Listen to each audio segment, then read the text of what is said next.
بسم الله الرحمن الرحيم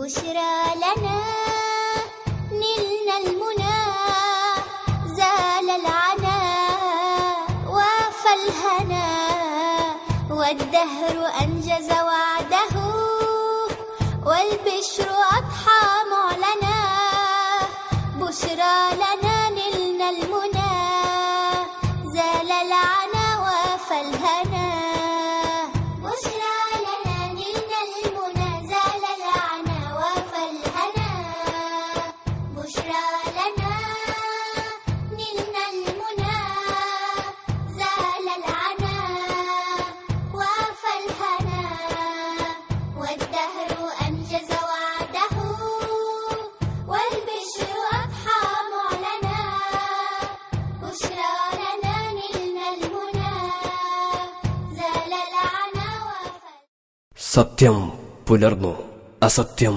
പൊളിഞ്ഞു, അസത്യം പൊളിയുക തന്നെ ചെയ്യും. അതെ, ചരിത്രം ആവർത്തിച്ചു.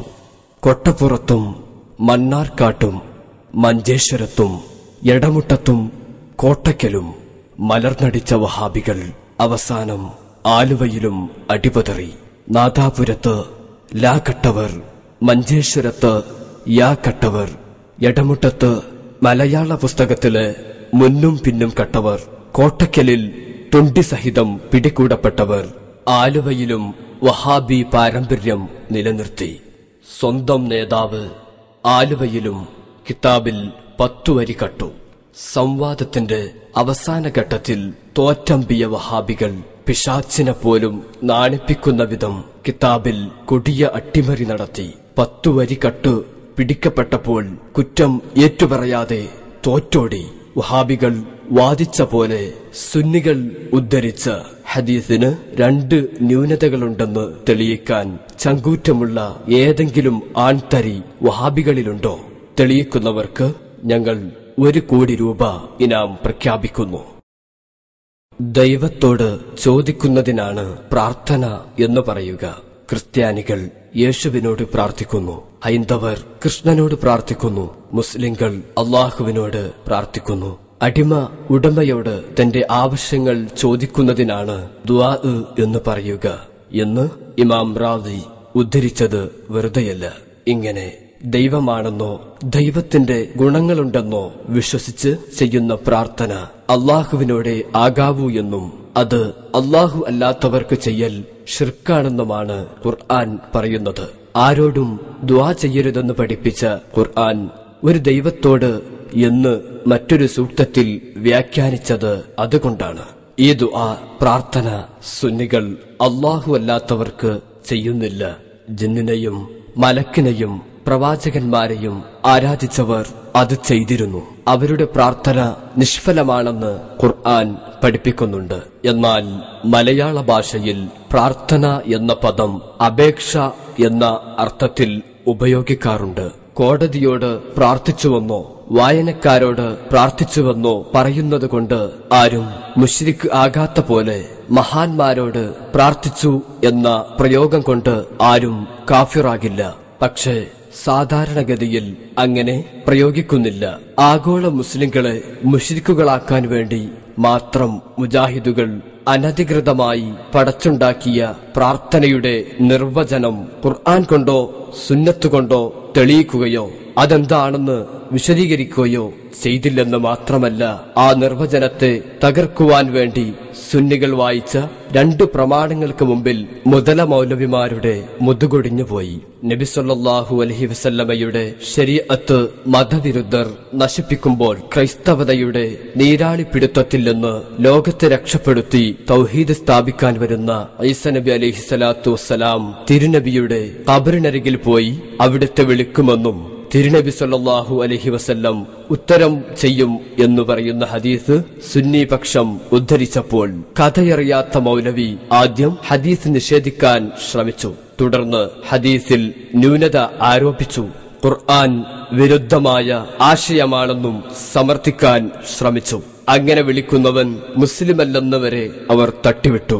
അങ്ങനെ വഹാബികളുടെ മുശ്രിക് ലിസ്റ്റിലേക്ക് ഈസാ നബി അലൈഹിസ്സലാമും ഓരോ ചുവടുമാറ്റവും ശക്തിയായി പിടികൂടിയ സുന്നിപക്ഷം കൃത്യമായി കുരുക്കുമുറുക്കി മുതല മൗലവിമാരെ പിടിച്ചുവച്ച് കരക്കെറിഞ്ഞപ്പോൾ അവസാന ചാൻസിൽ അവസാന അടവ് പയറ്റി ഹിമാലയൻ നുണ പറഞ്ഞ് പാരമ്പര്യം കാക്കാൻ ശ്രമിച്ചുവെങ്കിലും സുന്നികളുടെ ഉറച്ച നിലപാടിനു മുമ്പിൽ അവസാനം വഹാബികൾക്ക് തോറ്റോടേണ്ടി വന്നു. പ്രവാചകന്മാർ അള്ളാഹുവിനോട് മാത്രം തേടിയിട്ടുണ്ടെന്ന് പറഞ്ഞു തുടങ്ങിയവർ അവസാനം പ്രവാചകന്മാരോടും തേടാം എന്ന നിറം മാറ്റത്തിലെത്തിയതും ഖുർആൻ ഹദീസും മാത്രമാണ് പ്രമാണം എന്ന് പെരുമ്പറയടിച്ച് മുഖ്യധാരയിൽ നിന്ന് തെറിച്ചു നിന്നവർ വ്യക്തമായി ഹദീസിന് മുമ്പിൽ അന്തം വിട്ട് പണ്ഡിതോദ്ധരണികളിലേക്ക് ചാടിയതും ജിന്നിനോട് തേടിയവർ മുശ്രിക്ക് തന്നെയെന്ന് ആവർത്തിച്ച് കൂടിയിരിക്കുന്ന ജബ്ബാർ കോക്കസിനെ ഒന്നാകെ കാഫിറാക്കിയതും അവസാനം എല്ലത്താനിയിൽ ജ്വലിച്ചു കത്തി നിലം പൊത്തിയതും ഈ സംവാദത്തിന്റെ പ്രത്യേകതകൾ. ഉദ്യോഗജനകമായ ആ രംഗങ്ങൾ അതേപടി കാണുക. വളണ്ടിയേഴ്സ് നിശബ്ദരായിരിക്കണം. പരിപാടി ആരംഭിക്കാനുള്ള സമയം അതിക്രമിച്ചിരിക്കുന്നു. അതുകൊണ്ട് തന്നെ നമ്മുടെ സംവാദം ആരംഭിക്കുകയാണ്. കുന്നത്തേരി ശാഖ SSFും ISMും സംയുക്തമായി സംഘടിപ്പിക്കുന്ന സംവാദവേദിയാണ് ഇവിടെ. സുന്നി മുജാഹിദ് സംഘടനകളുടെ ഉത്തരവാദിത്തപ്പെട്ട പണ്ഡിതന്മാർ സംബന്ധിക്കുന്ന ഈ വേദിയിൽ ഇസ്ലാമിക വിശ്വാസ പ്രമാണങ്ങളുടെ അടിസ്ഥാന തത്വങ്ങളെ ആസ്പദിച്ചുള്ള ചർച്ചയാണ് ഇവിടെ നടക്കുന്നത്. അതുകൊണ്ട് തന്നെ ഈ പരിപാടിയുടെ ആദ്യാന്തം സമ്പൂർണമായി ഈ വിഷയങ്ങൾ ഉൾക്കൊള്ളുന്ന രണ്ട് സംഘടനയുടെ പ്രവർത്തകരും സമ്പൂർണമായി സഹകരിക്കണമെന്ന് അഭ്യർത്ഥിക്കുകയാണ്.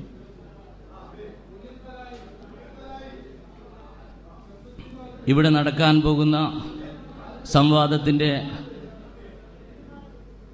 വിഷയവും ക്രമങ്ങളും സംബന്ധിച്ച വ്യവസ്ഥയാണ് ഇവിടെ വായിക്കുന്നത്. ഈ വ്യവസ്ഥയുടെ അടിസ്ഥാനത്തിൽ ഇവിടെ സംവാദം ഇൻഷാ അല്ലാഹ് ആരംഭിക്കുന്നതാണ്. അതിൻ്റെ ആദ്യാന്തം സമ്പൂർണമായി സഹകരിക്കണമെന്നൊന്നുകൂടി അഭ്യർത്ഥിച്ചുകൊണ്ട് വ്യവസ്ഥകൾ വായിക്കുകയാണ്. കുന്നത്തേരി ശാഖ SSF ISM കമ്മിറ്റികൾ നടത്താൻ തീരുമാനിച്ച സംവാദത്തിൻ്റെ വ്യവസ്ഥകൾ തയ്യാറാക്കാൻ 5/12/2008 കുന്നത്തേരിയിൽ ചേർന്ന യോഗത്തിൽ പങ്കെടുത്തവരും തീരുമാനങ്ങളും: സുന്നി പക്ഷം മുഹമ്മദ് ഫൈസൽ അഹ്സനി രണ്ടത്താണി, KV നൌഷാദ് അഹ്സനി ഒതുക്കുങ്ങൽ, മുഹമ്മദ് റഫീഖ് അഹ്സനി ചേളാരി. മുജാഹിദ് പക്ഷം A അബ്ദുള്ള സുല്ലമി, അഹമ്മദ് അനസ്, VP മുഹമ്മദ് ഹനീഫ്. തീരുമാനങ്ങൾ: ഒന്നാമതായി തൗഹീദുമായി ബന്ധപ്പെട്ട വിഷയം ചർച്ച ചെയ്യുക. സുന്നിവാദം: അല്ലാഹു അല്ലാത്തവരോട് ചെയ്യൽ ശിർക്കാണെന്നത് ഖുർആൻ പഠിപ്പിച്ച ദുആഇന്റെ നിർവചനം എന്താണെന്ന വിഷയത്തിൽ മുജാഹിദ് പ്രസ്ഥാനത്തിന് അബദ്ധം സംഭവിച്ചു. മുജാഹിദ് വാദം: ഈ വിഷയത്തിൽ മുജാഹിദുകൾക്ക് അബദ്ധം സംഭവിച്ചുവെന്ന സുന്നിവാദം സത്യവിരുദ്ധമാണ്. 2. മുജാഹിദ് വാദം: മുഹിദ്ദീൻ ഷെയ്ഖെ കാക്കണേ, ബദരീങ്ങളെ രക്ഷിക്കണേ എന്നിങ്ങനെ സുന്നികൾ മരിച്ചുപോയ മഹാന്മാരോട് ഇസ്തിആനത്ത് നടത്തുന്നത് പ്രാർത്ഥനയുടെ നിർവചനത്തിൽ അവർ പിഴവ് വരുത്തിയതിനാലാണ്. സുന്നിവാദം: